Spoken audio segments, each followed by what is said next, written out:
Welcome, everybody. Thank you for tuning in to this week's episode of Weekly Wings, a DroneLife.com podcast. In this week's episode, we'll be diving into Shenzhen Drone Light Show, talking a little bit more about GeoNet, looking at Flyability's new cloud software, furthering discussions on counter-UAS systems. We'll be looking at drone delivery and what's happened in the past week. We'll be seeing some success story coming out of Western North Carolina in regards to hurricane response.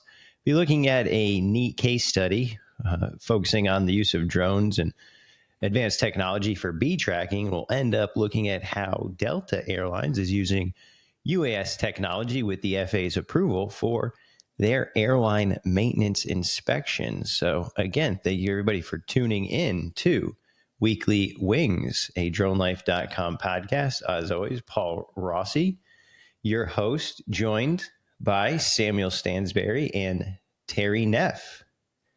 Terry, how are you doing this week? I'm doing pretty good. I'm a little tired this week. Been busy, but other than that, nothing to complain about. Stayed up late last night. You could say that.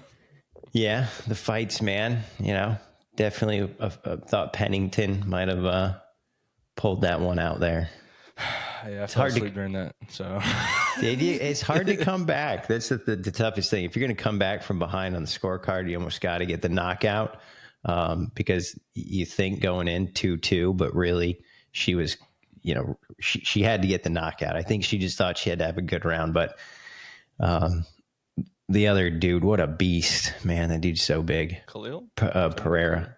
No. Pereira. You know, that dude's a unit IRL. I seen him in a hotel in Miami. He is bigger than you think he is. Like a statue. He's like, yeah, I'm going to fight down here. I'm going to make this weight cut, and then I'm going to go put it all back on and just press the shit out of my opponent.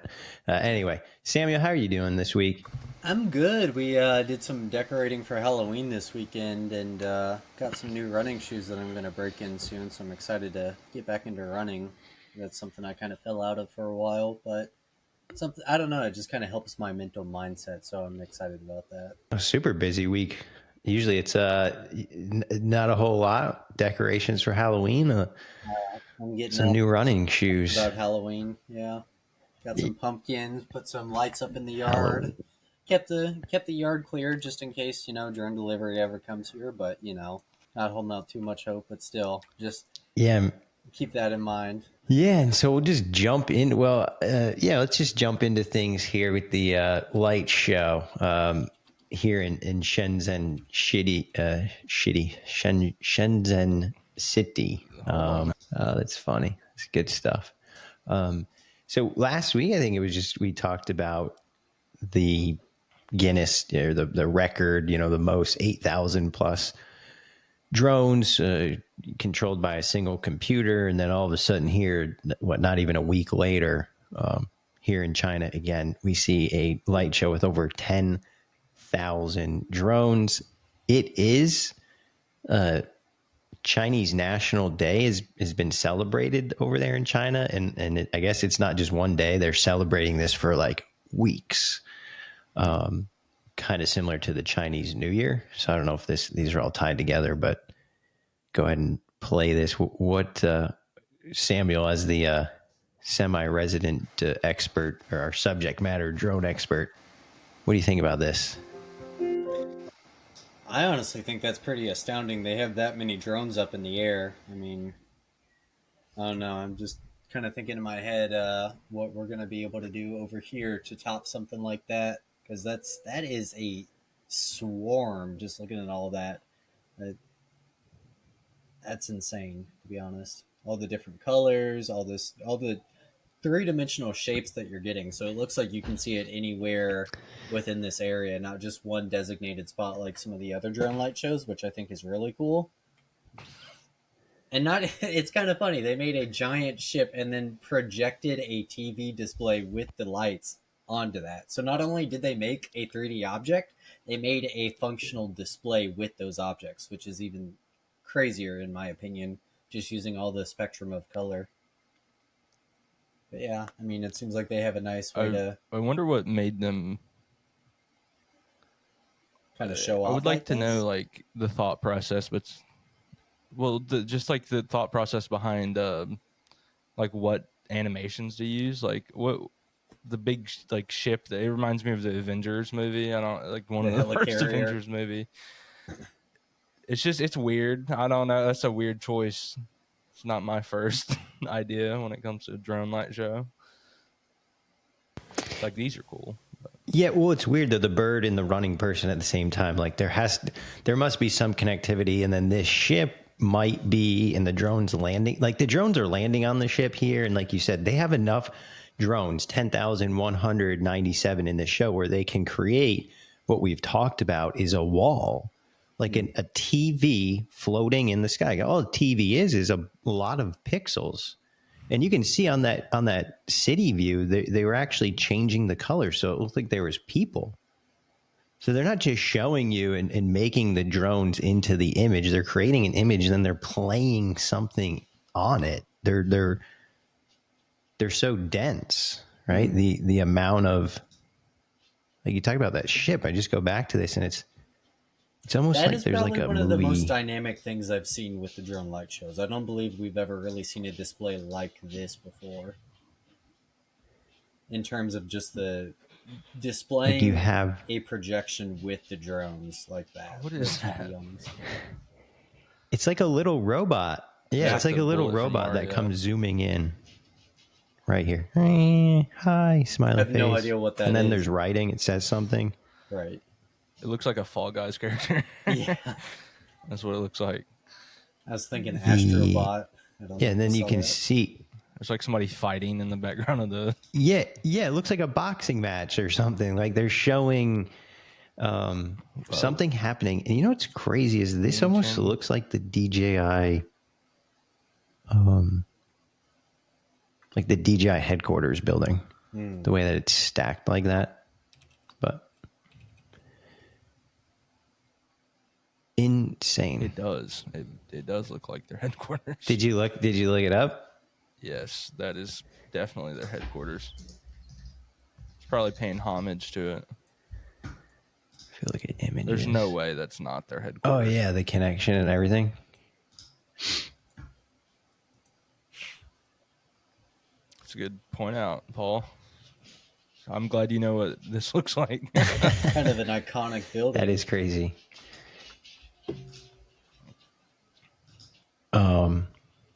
Yeah, with the crosswalk there, that was pretty good. For the city, I mean, I don't know. And when you when you watch the video, like Terry, the one that you showed, which is more or less from someone's point of view, or not the one that you shared. There was this other video that I watched of this that was from like someone who was just attending the comments are hilarious too, where people are always like, this will never happen in the U.S. because we can't even, they can't even take care of homelessness. Like the U.S. can't figure out homelessness. How are they ever going to do a 10,000 drone light show? But there was a video that someone posted, if I'm on YouTube, China drone show. This guy right here. So I'm just going to play a quick part of this. And he just shows like the people sitting around there and the Hello and welcome to watch my video about the Shenzhen drone show on Chinese National Day 2024. It's going to be a really exciting performance. There's supposed to be over 10,000 drones flying over the sky. Just a couple minutes left. There's thousands of people gathered here in the park. So all these people look like normal, right? They're all on their phones, look very similar. And supposedly they're all looking at like educational TikTok stuff, right? That's what we're being told, that over there in China, it's just crazy to watch what he's showing and how the people are here and what you hear from people who have gone to, DJI's headquarters and into Shenzhen. And I guess that isn't where all this, negative stuff is happening. But what is really interesting is when you watch this video that he showed, it looks different. It looks much different It doesn't than look as... what is shown in this other video. Yeah, that doesn't exactly. I mean, that looks cool. But what looks the same? Do you think Like, that might have here's been this like shit versus, Well, do you think they could have had a promo video too? or like see like some faked out, Right, something staged. I don't know. Like this ship is different. This one doesn't have That's the no projectile helicarrier thing, or the right. This road has like a little one drone and the Earth. But then when you look at the beginning and the end, it's doing the same look. It's doing that same exact ending. So I don't know if this was like a smaller show, but the guy says this is going to be 10,000 drones, and they take off, but you don't see that laser beam shooting down. You don't see any of the other stuff. So it's One quick thing, Paul, you mentioned too that this was Interesting going here. on throughout multiple days. Do you think they could have done multiple shows as well? I think it's possible that they had multiple. That was my only thought to explain this conspiracy theory of why is this show that you're seeing. But because the video that you shared, Terry, that was a little different. It showed all the same things that we saw in that aerial video. So I'm thinking maybe they did one show that was just 10,000. But that guy's sitting there going, "Oh, this is going to be 10,000 drones," and it certainly didn't look like 10,000 to me. The second one we just showed. I'm all aboard the fake news train. Let's the Chinese government's lying to us. Hey, we're just presenting what we see, right? We're here to give the facts to those tuning in and let them make up their own minds. But I thought that was interesting because as you started diving into it and you're trying to find videos that make it like, well, here's this one video and where's the other one, I started to see varying videos. But again, the fact that there was 2 shows within that short span has to do with it being this whole national day. So they're like hyping it up. Something that we don't do. I mean, here in the U.S., it's like, hey, 4th of July, take your half a day and, get ready for the next. There's no like 2 week, maybe in Christmas when you have Christmas and New Year's. But even then, it's like the way that they fall apart. Everyone's like, get back to work. Like, hey, let's squeeze a couple days in here. From what I understand, they're like shut down. They're like, yep, 2 weeks. We're not doing anything. GeoDNet. I did just want to talk about GeoDNet just for a second. We talked about this previously. It's a RTK network solution. 6 months ago, 180 days is when I installed my first miner here in North Carolina. Since then, I've installed 5 more, 3 in Connecticut, 1 here in North Carolina, and 1 in Arizona. And over 180 days, I've kind of seen the growth of this decentralized physical infrastructure network. And if you go back and look, there was, I haven't specifically looked, but I can remember the total number of miners on the whole network was like 4,000, under 5,000. And the total number of stable miners at the time that we first talked about this, it was like 4,000, like stable miners that are working and functional. Now, 6 months later, the stable and new miners, take away the new miners, stable only, 8,300. So the size of this network has doubled across the entire globe. And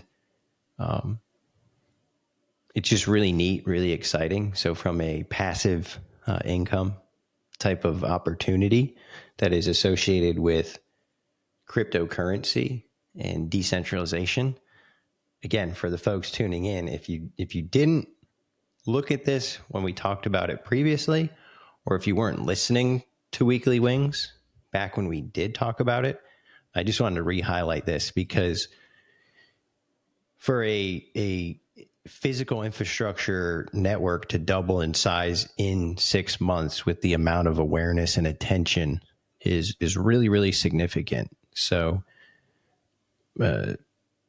check out GeoNet if you aren't aware of it.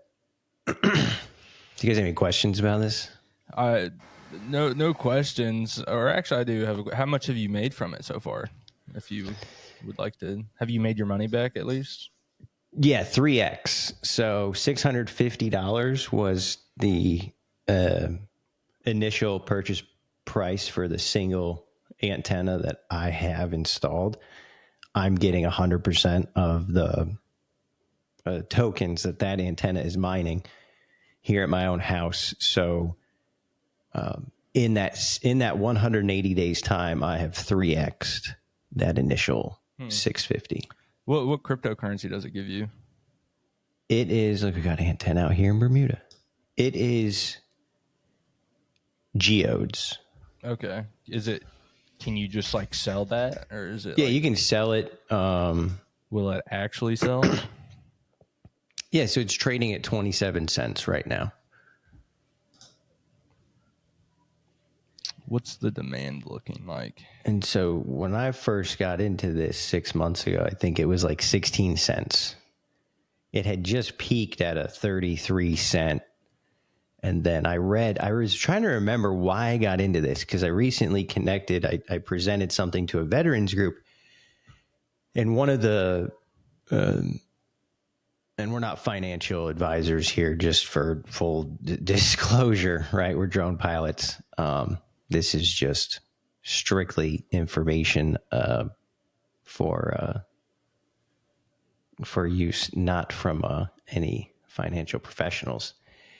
And so I read a magazine, just the Inside Unmanned Systems magazine, and it talked about GeoNet. I was like, oh, I need to figure this out. And then I just kept researching and reading the white paper. And it's one of those things where, like, there's no guarantee, right? Like, if you buy equipment, if you start a company, if you start something, there's no guarantee necessarily that you're going to get a return. Investing in a stock, right? Hey, I'm going to put $1,000 in this, right? We talked about that battery, lithium, whatever crap mining they were doing.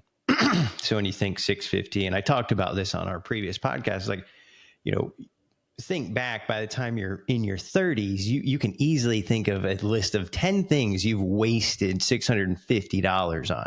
By the time you're in your 30s, when you're still in your early 20s, 650 is like, holy shit, that's a lot of money. I can go on a trip or something. Well, yeah, but if you buy this antenna, throw it on your roof, you might be able to go on 10 trips years from now. And everybody wants to know, can I sell it? I think that the value of the token is only going to go up when the network grows. So you can sell now, but it would be like getting into any other, early startup and, retaining that token. Because ideally the price goes up. But if you want, you can get your tokens every day and sell those tokens, through the exchange. It's not like going to an ATM. You have to understand, right, gas fees, transfer, what network. The token is becoming much more accessible, right? When the token is put onto more, not servers, like blockchains themselves, like their networks, like the Polygon network, Matic, all these different things, it makes it easier to exchange them. All these startup tokens in the beginning, like Elon Dogecoin and, random who knows me coin, they're only available on like a single network. And so it makes it extremely hard to exchange it. And if it's hard to exchange it, it's going to be hard for that specific asset from what I'm seeing, to grow and to gain traction. Yeah, so, I mean, that's what my dad keeps saying. Oh, can you sell this? Can you sell this? And I'm like, you could, but if you look at the chart, right, it's mine it just like you mine gold, and then hold on to the gold and let the value of the gold go up. But hell, if you have to sell, right, mine and sell. I guess it just depends. If you see the end of life coming of the token, you might as well jump ship. But Yeah. So another question: how hard was it to install it? Do you need a dedicated computer for it, or does it kind of run off of its own? No, it's a little box, and you just plug it into the reason too I bring this back up is I was kicking myself in the head because I've installed one now at my mother-in-law's house. 180 days after installing this one, it took me quite a while to realize, like, oh, what are other locations? It's just one location that I completely forgot about. So I'm like, damn, if I had installed this one earlier, I could have had, like, twice as much 6x, 3x on a, $1,200 investment. So one was just sitting on the shelf, and it took me an hour, if that. It's this tiny little box. You plug in a USB. You can have like a 5-watt, little brick. Plug it in. It connects to Wi-Fi. So it connects to the box via cord. You put it outside, I'm assuming. Yep. And then the cord runs to the box indoors. Yep. And that's how it stays waterproof. All right. Kind of so you got similar to power cord Starlink, I'm box assuming, that where it goes- needs an open area to kind of shoot up at. Oh, yeah, you want this cord top of the roof. It's got to be on the rooftop of a house with nice, good, clear view. This antenna plugs into the box for Wi-Fi reception, and then you can get a 25. It comes with a 30-foot cable, so the box has to be within 30 feet, but you can buy a 50, 60, 70, 80, 100-foot coax cord, depending on how far your, internet, and you set it up ideally because it needs Wi-Fi. So Interesting. 4 to 6 weeks. And this was the other thing. You buy it, and then it takes 4 to 6 weeks to get it. And there's all this, you're like, what is that? And it's yeah. Might be able to buy it from one of the other retailers a little faster. Might cost Other a little more, retailers, go on. It's crazy. Go on eBay. People are literally trying to charge like 3 times because some people see it as a short-term investment. I'm just going to buy an antenna, wait 4 to 6 weeks, get it. And then when somebody's trying to buy one 4 to 6 weeks from now, I'm going to have mine for sale on a third-party marketplace for 3x the value. And I'm going to make my 3x in 1 month instead of 6 months. But once you sell it, now you're not getting any mining from it. So there is this like stupid, strange resale market where, I wouldn't buy one for more than $800 or something like that. Well, it looks like you can get it off of Rock Robotic for $700.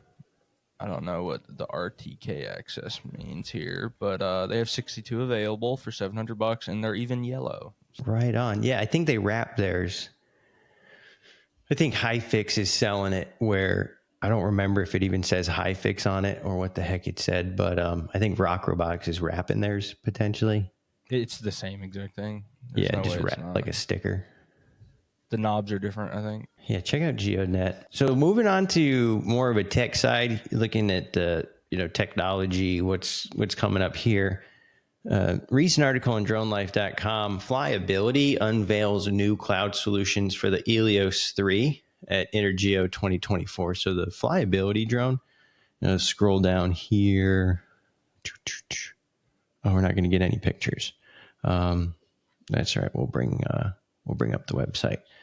So Flyability indoor drones for inspection purposes, and just like any organization, right? What comes first, or manufacture, right? What comes first? The hardware, the drone, because without the drone, you can't get the data. The Helios 3 has been years of development, feedback from customers, research, development. And when it comes to indoor flight, this is not an inexpensive drone, but nothing, very few, if any, products are matching what this thing can do with, you can see here, it's using LiDAR for GPS confined space, low light navigation. With a LiDAR sensor, you don't have to have, a high amount of light in order to navigate because you're not relying on a visual sensor. However, when you're doing an inspection, you can't inspect things in the dark unless it's thermal. So when you're trying to do confined space visual inspections in GPS denied areas, LiDAR proves to be a great source. The other benefit of having LiDAR is you can map, right? The LiDAR is used for, navigation, but it's also picking up data, so you can map your tunnels, your caves, your crevices, all these pipes and silos and boilers and all those hard to reach places. So you're not just inspecting it; you're actually mapping it for future purposes. So they've created awesome hardware, but again, we I don't know if we talked about this recently. There was a couple things I was presenting on recently. One of them was like the data collection. As you collect data, what do you do with that? You have a folder with a bunch of pictures. You have a folder with, these point clouds, this LiDAR data. How do you tap into it and make it useful? And so what Flyability has announced, I'm just going to go back to their page because they have it here, is the Flyability Cloud. So now it's, hey, go fly, go capture all your data. And when you're done, get all your data. Once you're done, you can dump that data into Flyability's new cloud software. And that cloud software is going to, take and produce all the pictures, maps, models in an inspectable format that you can then share throughout your organization with your clients and your customers. So this is a huge step in not just being able to inspect those hard to reach, indoor, confined, critical assets, but also, make decisions with that data that can be, broadcasted, presented throughout an entire organization. Yeah. Okay. So as far as I haven't seen anything kind of similar to this. Have you seen anything similar, like software wise? For other industries, like, yes, there is softwares that exist for, say, power and utilities. If you're going to take a drone and go fly a bunch of, power lines, what do you do once you have that data? So there is systems or software where you can dump a bunch of pictures of power lines and it will automatically, assign those pictures to the appropriate poles. 3D mapping and modeling, right? There's softwares out that, stitch your pictures together to make maps and models, but this is all for outdoor drone flight. It kind of looked like it was getting a little precip on it too in one of the videos. I don't know if that's one of the features, is like allowing for some of that. Just having that cage around it, though. Caves.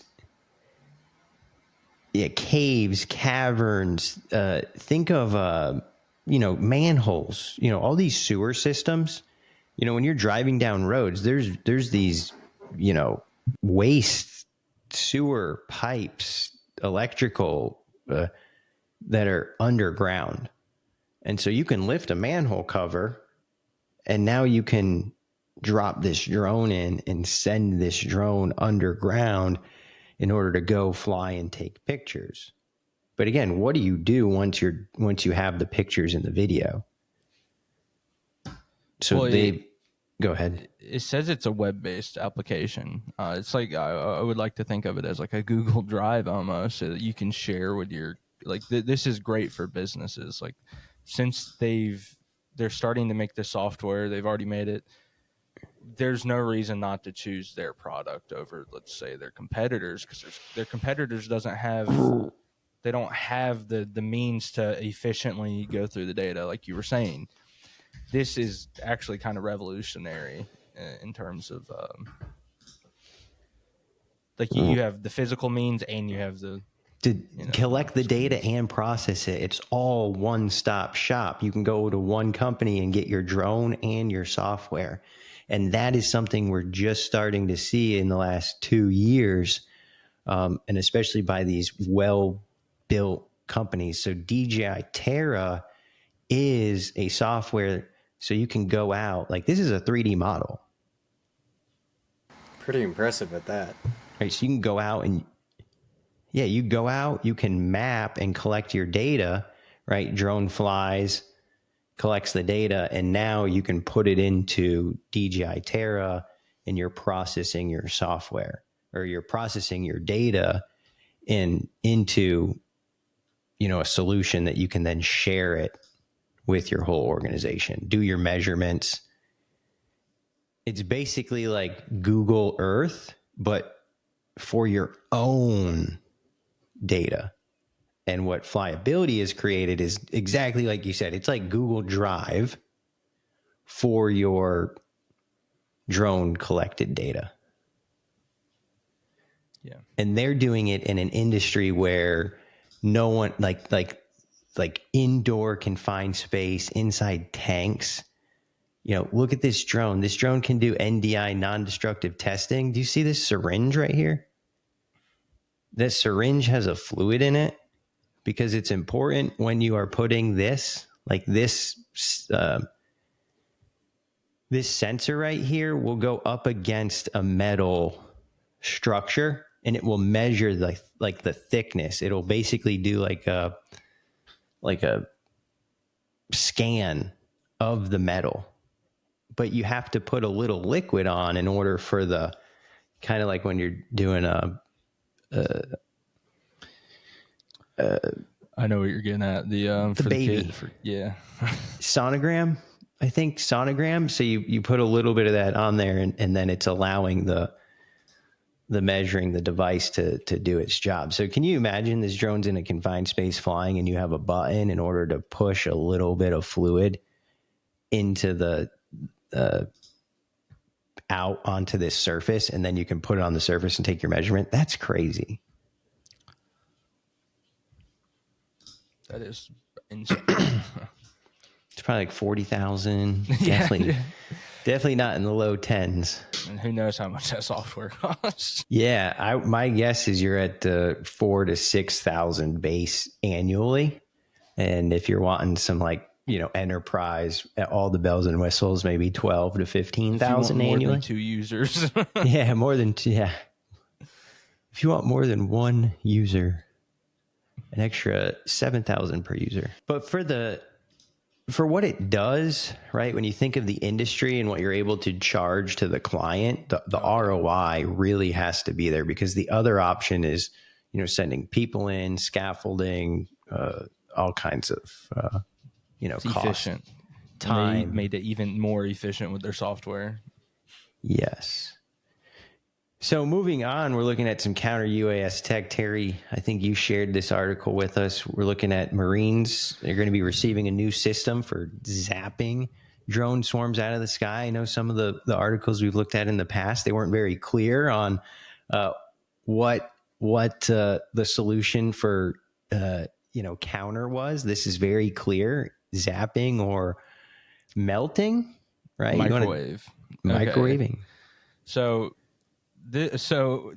every time we talk about the counter UAS technology, you always bring up this is like something that's in Call of Duty.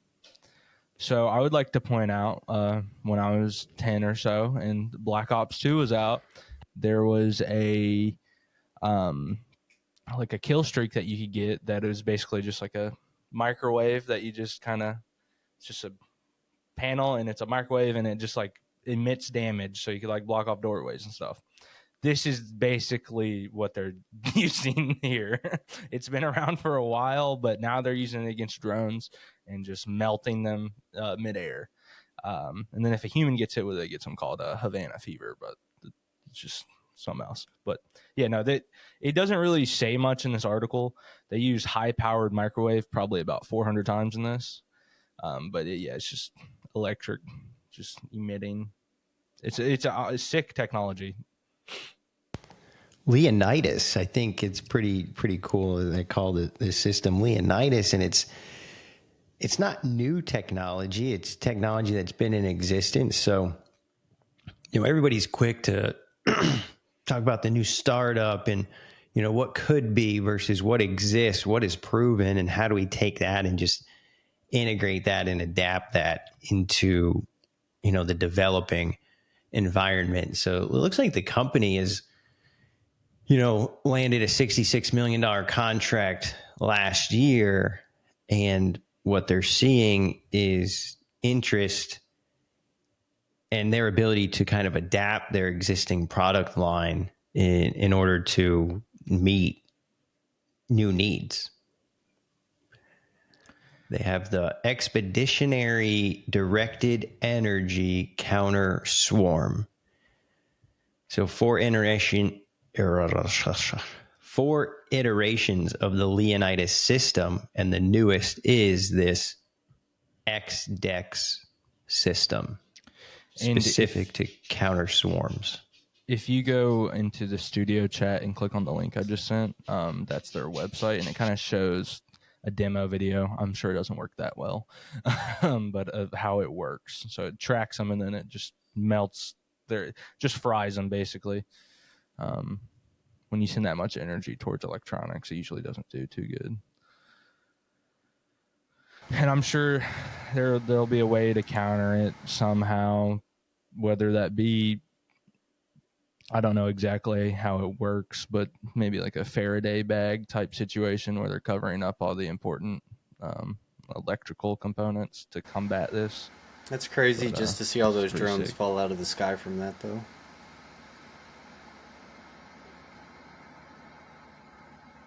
Look at that delivery drone. Dude, that is a drone with this microwave technology mounted to it. Oh, was that what that was? Yes. That's pretty sick. They are putting this technology. So what they're sending this drone to go take drones out. So they will detect where a drone is and then just fly. Because if you can't get that full sensor out in the field, maybe you can get just the drone itself. And so once they identify the location, they can sick this drone to get within range of the, you know, enemy drone and basically melt it. It's not going to take out swarms like these huge panels, but to go after like an independent, that's crazy. And so I saw, this is huge, counter-UAS. If you didn't do like research, you know, diving into this, you would think that this stuff is just like new. These companies, see, we got a video here. This is crazy. So it, while it's moving mobile. And so I started to realize last year there was 3 companies that got, counter-UAS as a service. So the military is trying to figure out, here they call this the pod. Check that out, the Leonidas pod. So It's like a machine gun that emits energy. that's pretty sweet, though. So what they were saying is the military was trying to adapt this technology themselves, but when you don't have the trained units, and that's why we saw the military starting to actually create these platoons of UAS, you know, teams where you have pilots, you have technicians, you have counter UAS specialists, all working together. Because what the hell was I going to say?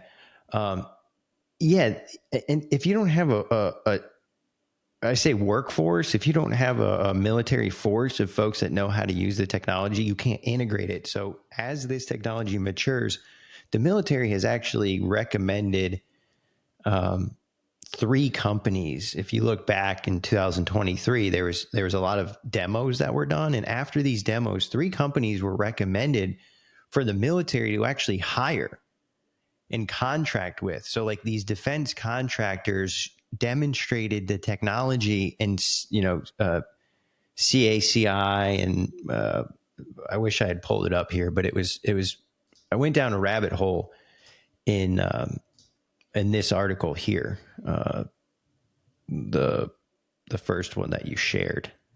And the prototype. So Army gets first, these little related articles. The Army gets its first prototype. This was back in November of 2023. And Jen Judson seems to be writing and following along on a lot of what's happening here. But 3 companies recommended for the military to contract in order to protect bases, installations, until they can integrate this and have their own folks doing it. So these articles go back 2019. The Pentagon created a counter drone office. Get out of here.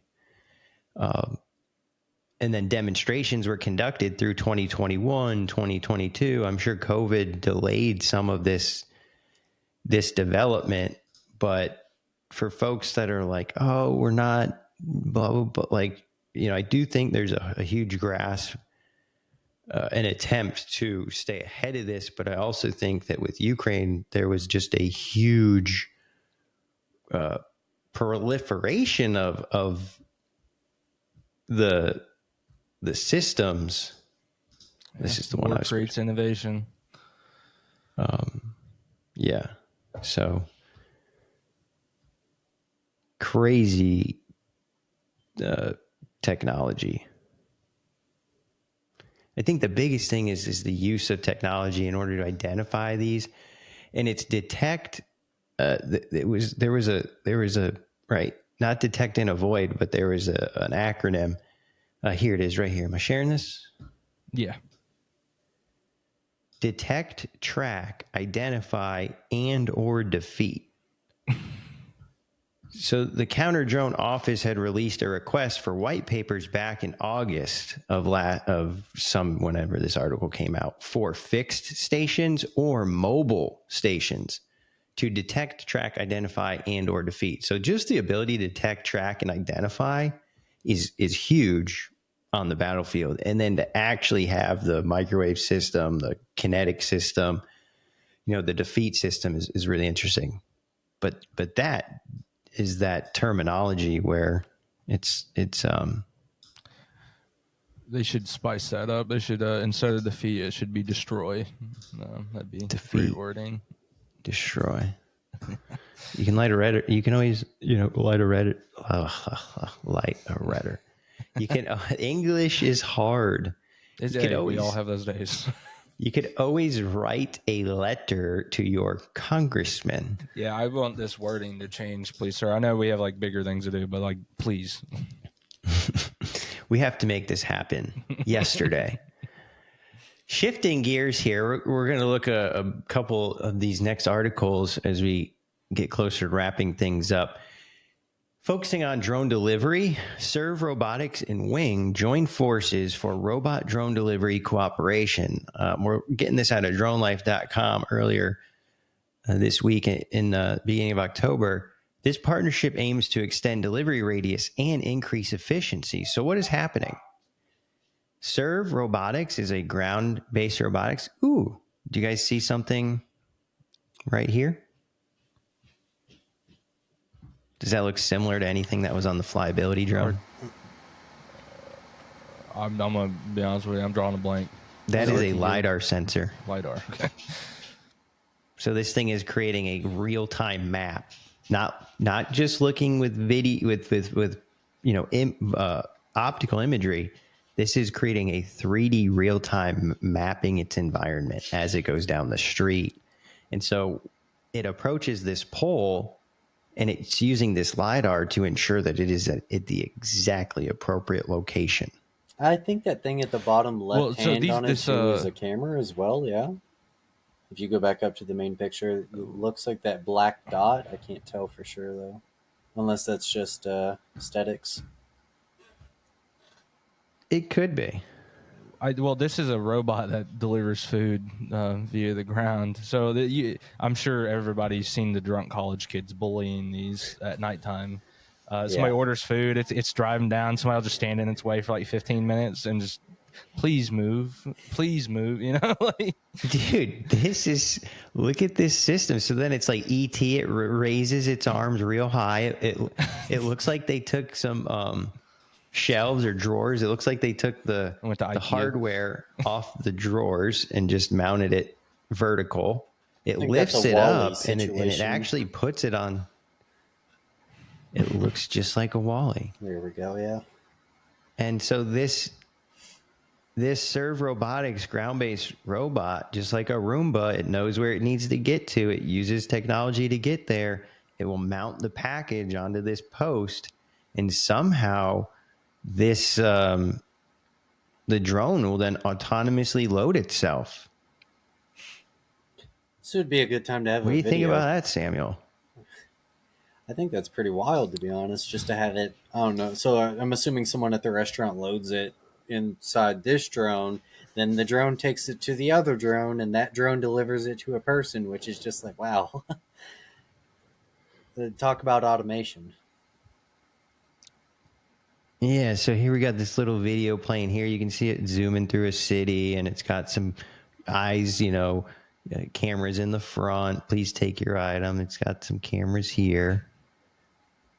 But, yeah, so, I mean, it's already doing ground-based deliveries, right? But now they're integrating it to drone delivery for further out, I guess. We'll say this might only have like a half a mile radius. And so if you can add, layer it with the drone, I don't know. We'd have to look up more information. I mean, well, it's so like how does most drone delivery operations work? They send somebody out to get the food, and then the food comes back via human, and then they load it into the drone, and then they fly. Why not let a robot do that? Create little corridors for them to drive down. And especially if you have like a less, like, because what they're showing is like this robot crossing streets. And I mean, that's wild. If it can do that, it should certainly be able to, navigate, just like a small area, not like a complex or a strip mall. Yeah. Well, we'll have to see. You might have to go to, I don't know if it states where this is happening. Somewhere here. 5 years. Looks like Wing. Oh, this is Wing's numbers. 5 years, 400,000 deliveries. But certainly huge development. So it'll be exciting to see how this grows here with Wing, and then how this technology gets integrated into other operations. Wasn't even sharing my screen there. Boom. Now, one more drone delivery story here that we're touching on, DroneLife.com. Matternet still making news here in the UAS industry. Launches first drone home delivery service in Silicon Valley. The first offering zero emissions and ultra fast deliveries using their FAA-approved Matternet M2 platform.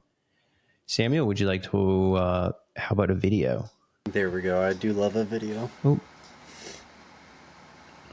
Do appreciate a good video. Oh, we're loading up some, putting the pastries right into the box. No bag or anything? No bag. You see that? Look at that. A cell phone. What? Your pilot credentials, or he's like, I'm not even a pilot. The guy's not even a pilot.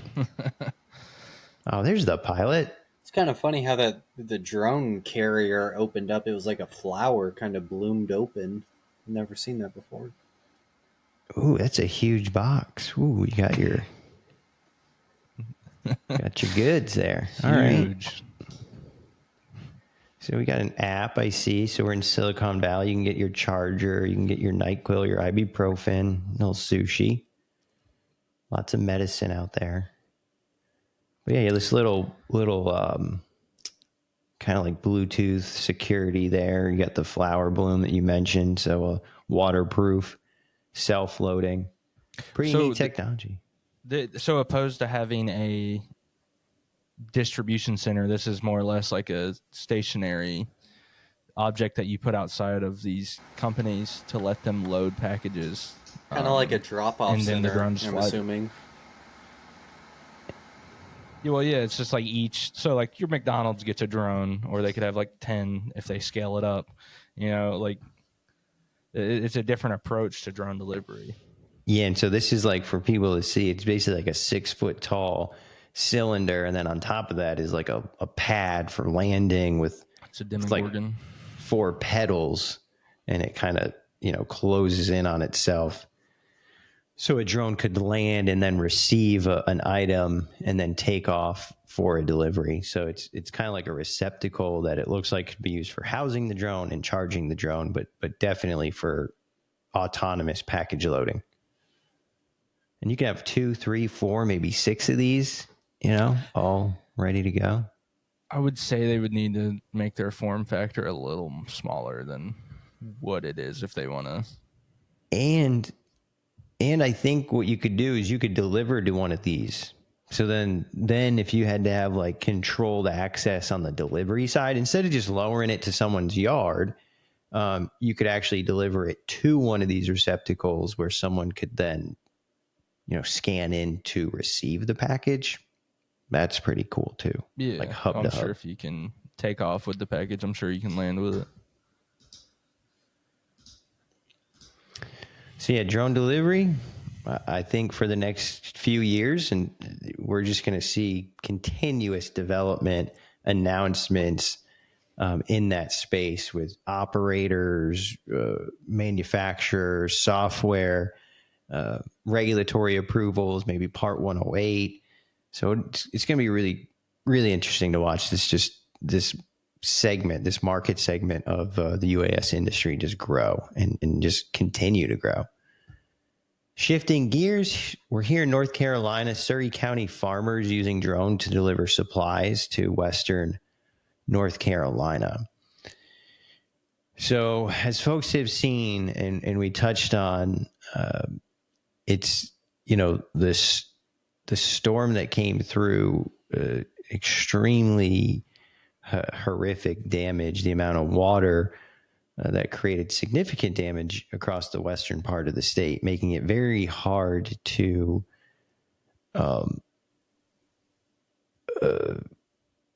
support individuals in need of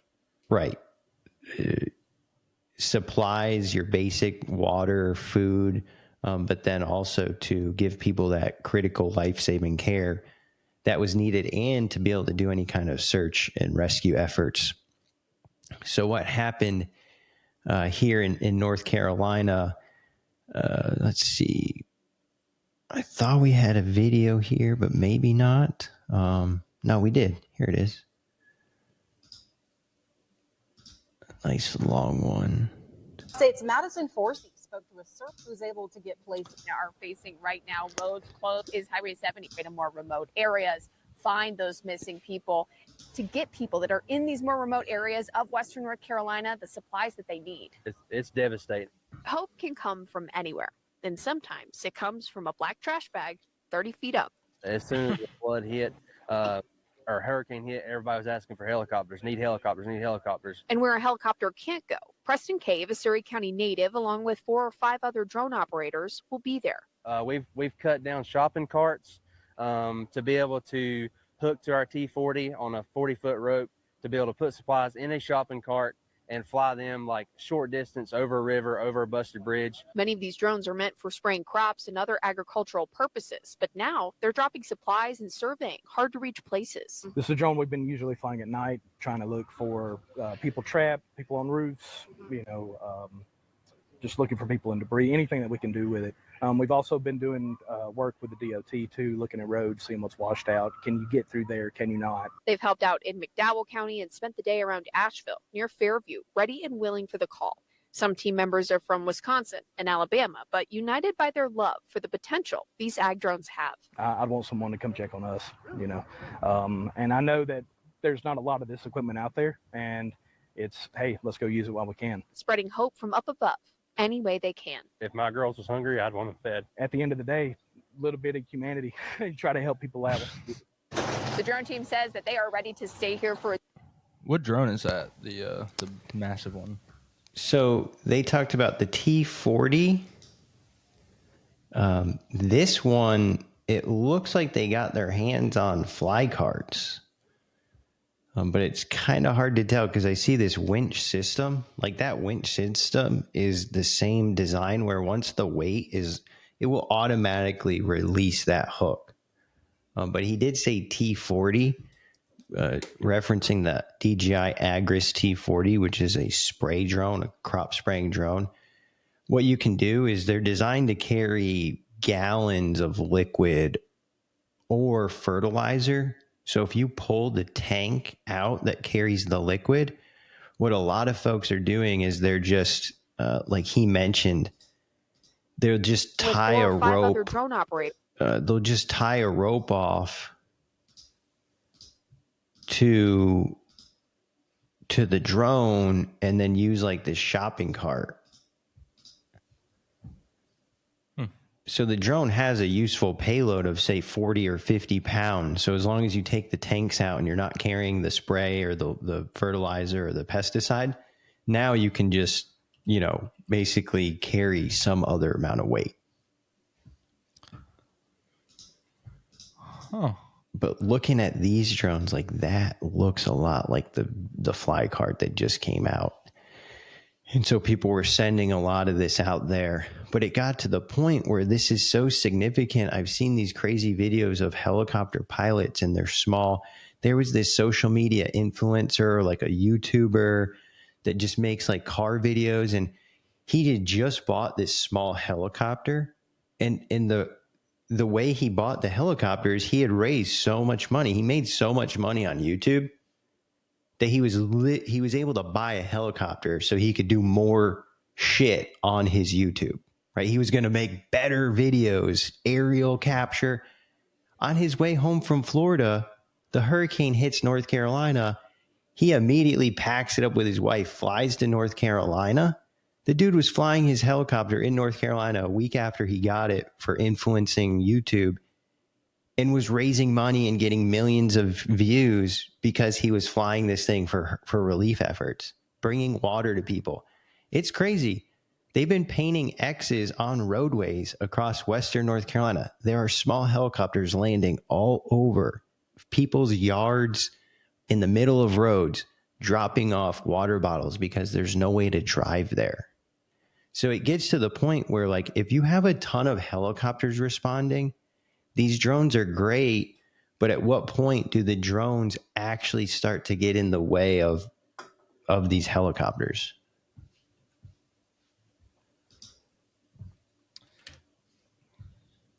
Something I would like to note, in the background of that video, there was a company called Drone Trailer, and I just looked up their website. I didn't even know this existed, but they're trailers made for like different use cases of drones. Like they have launch pads and all kinds of stuff on them. It's huge from a commercial standpoint. Those are the people that can afford it, because if you're doing like the agriculture stuff and your fields are, if you're doing it at your own farm, you might just keep it in your own barn. It doesn't move. But if you're doing agriculture drone spraying and you have drones that weigh 50, 60 pounds, it's not, you can't just do this out of the back of an Explorer. You actually have to have a trailer to run some of these big.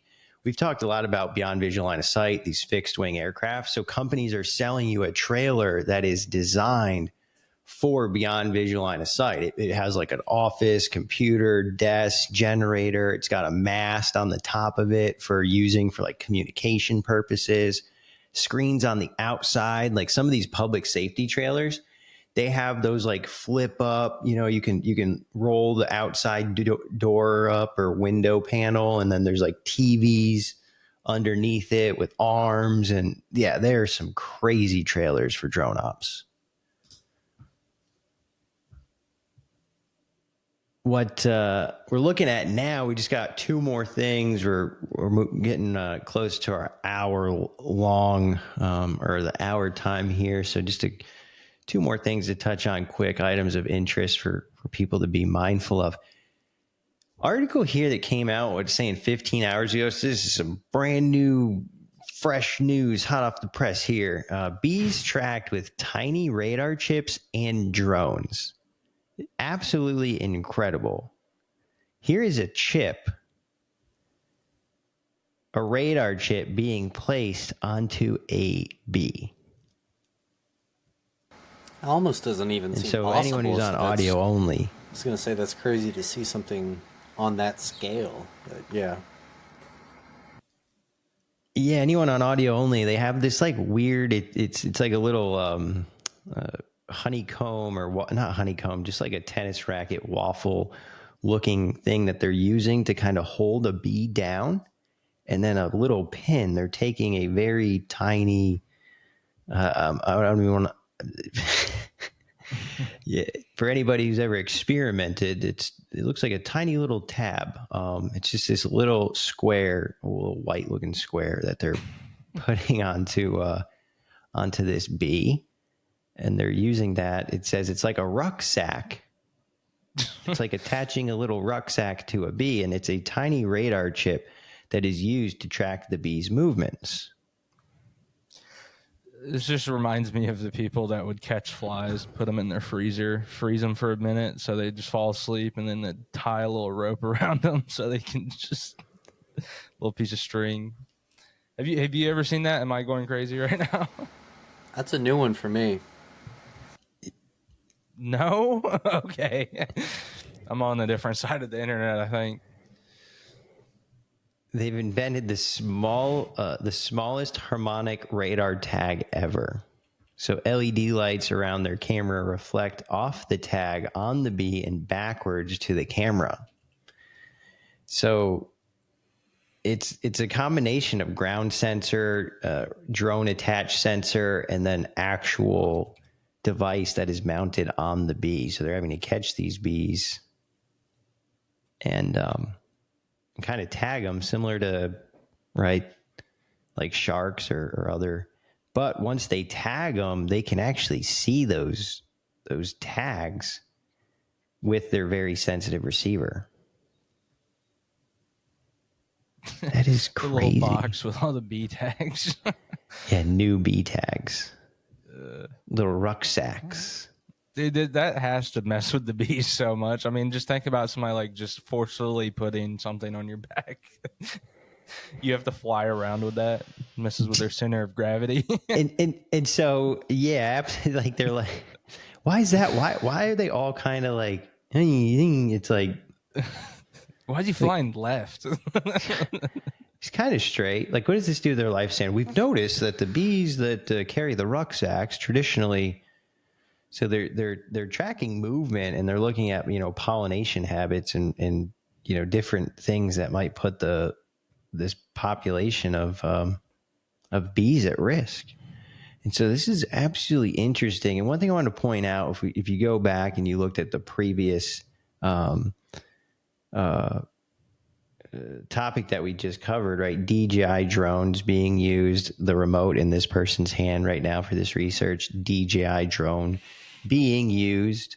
Is the public safety, right? Using DJI drones in order to, help get supplies. We're using DJIs for bee research. So if you're into this from a research standpoint, this is really cool. This has got technology, right? And drones in it. Last article we'll jump on here and kind of like a regulatory corner, because this is an industry first where the FAA is accepting Delta's plan to use drones for maintenance inspections. So rather than have a human being perform some visual inspections on the exterior of an aircraft, they're actually going to allow a drone to perform this inspection. So it's using a drone in order to do a compliance regulatory task that is not associated with flight, but the maintenance. So pretty interesting here. Now, when I scroll down, looks like a DJI drone. Funny how that works, Can't huh? get away from them, huh? Can't get away from them. What do you guys think about this? Using drones? It's definitely a step in the right direction. Anything to get me off the tarmac as fast as possible. Hopefully they can hook the ice, the de-icer to a drone soon. Because it's been one too many times I've had to sit on the tarmac waiting for somebody to spray the plane. 40-minute delay. Yeah, I could see drones, because instead of the aircraft having to go I don't know. There's kind of like a certain area you go to because when they're spraying the de-icing, they don't want it to. I was thinking the drone could fly right to the aircraft while it's up against the gate. The only problem is you don't want to spray this stuff around where, you know, everybody else is loading and marshaling aircraft. So, but it could be quicker, right? If instead of a person, because if you see them in the truck, like there's someone up top that's spraying it, and then there's someone in the truck and they're having to drive and move the truck, and they don't want to hit the tail of the aircraft, you know, and bang and cause damage. So it's a very lengthy process where if they could put this into a drone with some sort of a hose, the way that they're washing, they could potentially speed things up. I mean, it'd definitely be faster. And so for these initial inspections, and it seems interesting because now we're going to ask ourselves, how often do planes get hit by lightning? These conditional visual inspections, so the initial inspections that they're going to use the drones for will be following lightning strike events. The use of drone inspections has been added to the aircraft maintenance manual for Delta's entire mainline fleet. So this is a huge thing. This is Delta Airlines rewriting their aircraft maintenance manuals in order to outline that should a lightning strike occur, a drone will be used for visual inspection. And to answer your question, how often do commercial airplanes get hit by lightning? It is 1 to 2 times per year on average. 1 to 2? Yeah, 1 to 2. Each airplane? Yes. Yeah, so that seems like if you're having to, you don't know where the lightning struck, you don't know when you got to get to the top of the aircraft structure, you have to visually look at the top of the aircraft structure.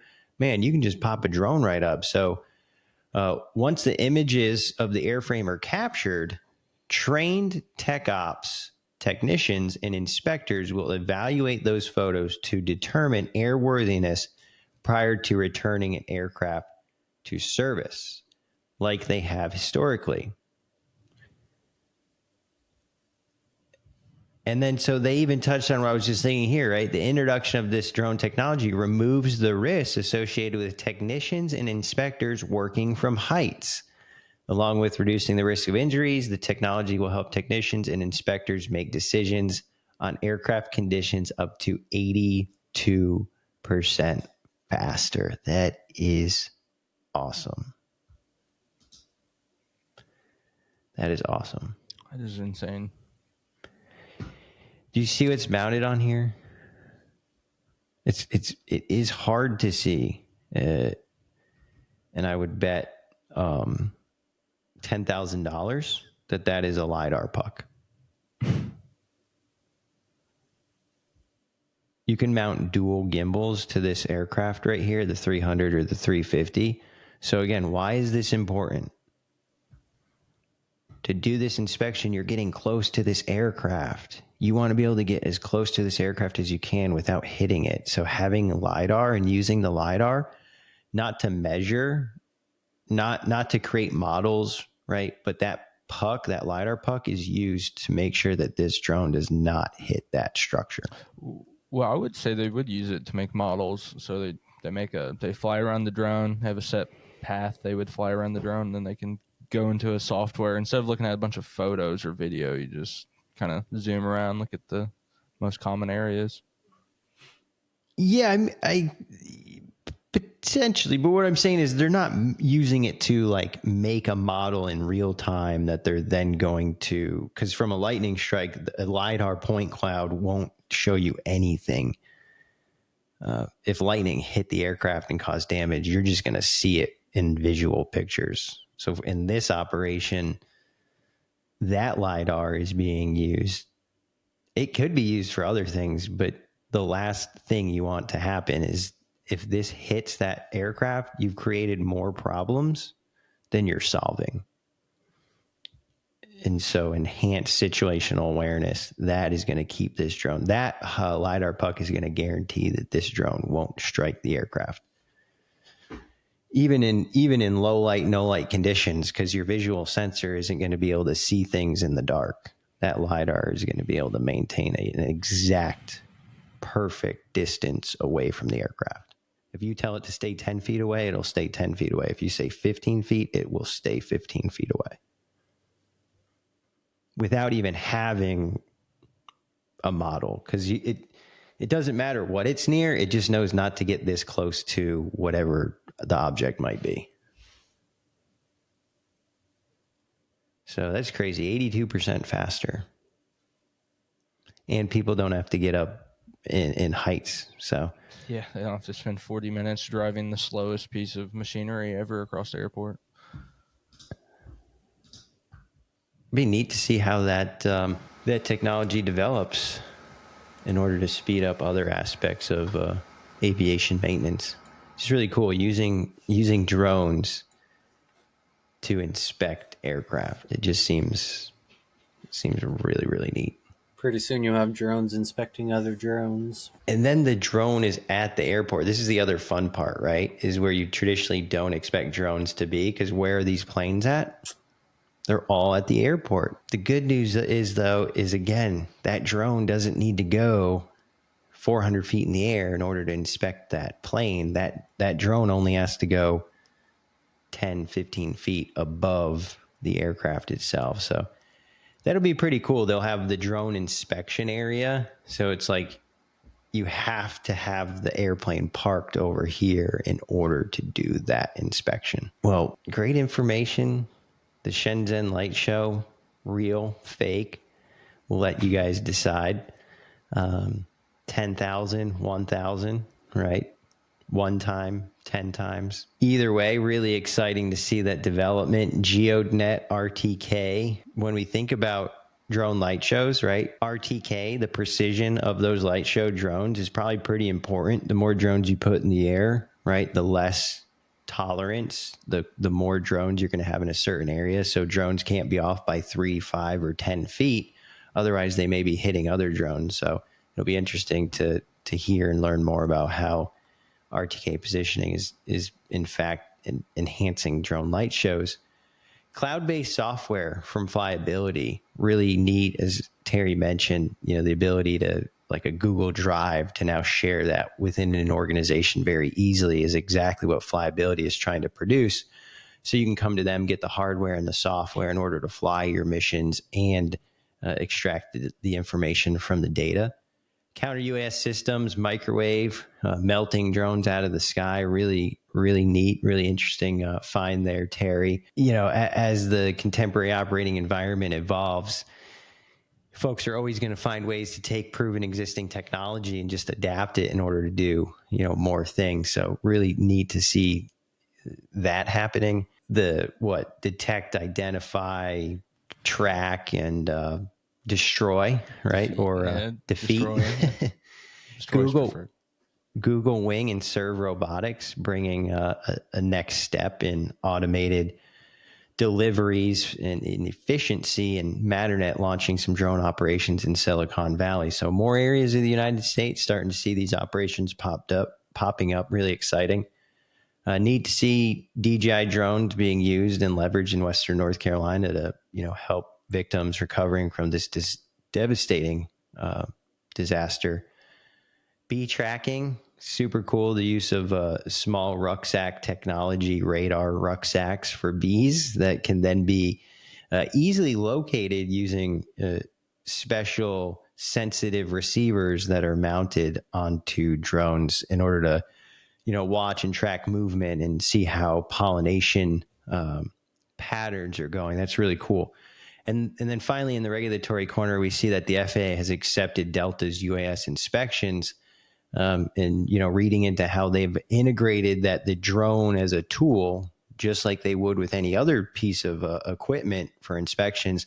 They've written that into their aircraft maintenance manual for lightning strikes. So it's really neat. It's a huge first step in getting folks to start to see the value in using, just another kind of computer-based technology to collect data in order to enhance the inspection processes. So fantastic episode. Samuel, Terry, you guys have any final closing words here? Nothing for me. Just make sure you guys get some good sleep. I know I will today.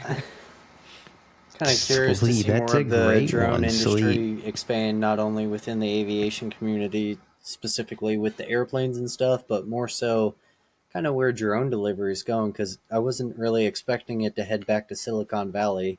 That's kind of surprised me when I saw that article, but cool to see it there. Yeah, absolutely. There's so much developing, and it's all happening at the same time, right? All these various markets within the drone industry. The drone is a vehicle, right? The drone itself is a vehicle.